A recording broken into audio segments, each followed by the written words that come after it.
chuo bie weng ma jui ki bero ka bolo lo bol kui ma ke bero ka bolo lo we karwe campaign ki poro ke lalo paro kwan nyinga tum ta ke ngelo chung ma ronti ka chung tien lo ke tie wano mi ere war ga mero betie chief guest wa be beru tie General Salim Saleh ma en be beru tie ma o mi dano expecting that's why watching ni moro ki mat o beru tie I roma la mal but me making sure ini chone ki work ko pe chone cheri chone ko because ko jal jenda ke ga yaka no ke pe ga yaka ka yeno pe chone don wano po because no ki tiu ID ini mio igam rimo ko igam gwero ko ino arege wi ko chunyi beru mayom so la dir roma we bion ne po wa wata so o mero ni ngo woni jomo luongo ge lu dir tie roma ba pat te ki ila dit ma ini aka chuli wando luongo ino lu muro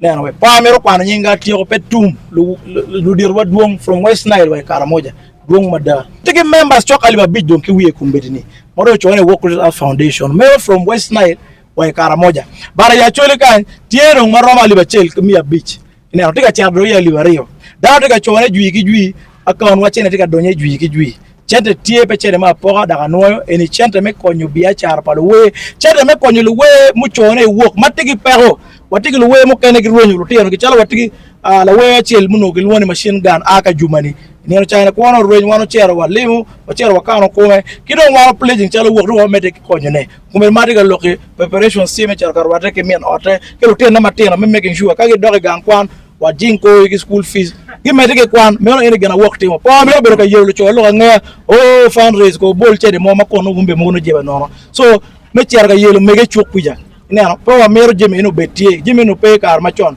ka wate ki sako wane wa loyo pe bero chale sako malu kampala loyo matwer we ko worke borge e to arti bodwa wane wa loyo wa watika timo jemi wa dong lo ba chole wa po wa mero jemi ma wa lo wa pe don wa mero lo we chat international wa gipil wi wana chole wa ko mero press conference wi wori lokele ba chole bene ma ka chale TV o translating le ko chat ke le ba chole gin yang le ba chole gin ubero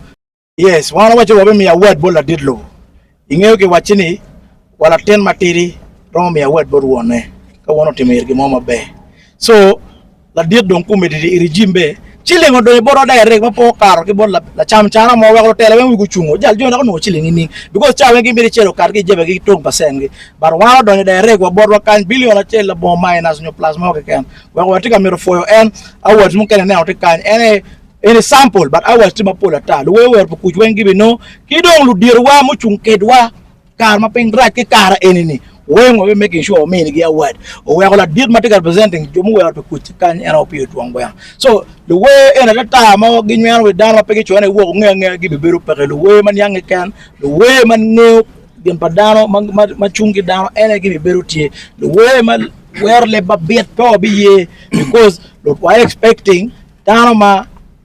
luwe wane inspiring again kedo we be as you wajen youngin gi we ma beje we ma message we ma jion twin dano so we meet we making sure we recognizing again cause kumberi don pe in era wedding ngata we ma pen yaw dano ngata we ma misleading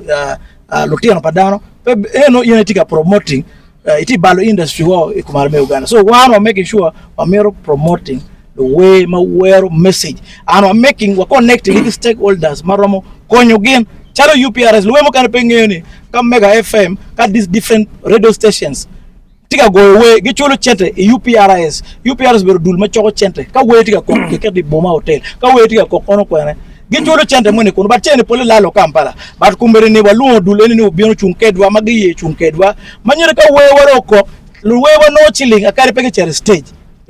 so mero ene gena wara mero betie akala we ko wala chengo ruin no chene woti bieno chene ti bieno ke goyi chimi winyi we mo tika ko chene ne donyo ba no ni polo we woni we giti ringtone kola tune pa MTN pa Airtel eno matwal pegi nogi mo ken kaga diga yubu shogi Airtel ki MTN pero wa chunket gi so wala tika luong en private sector ku mero chalo MTN Airtel go ke maraj wore daro ma jui watiyo ki timbu mobile money cha wen kan donyo kuja bo timu ko pilo we so wa do cha wo wano chinwa ngati wano kana cha ran power ana chimu wangulu we mka yaramu duguluo ana chimu wangati obion supporting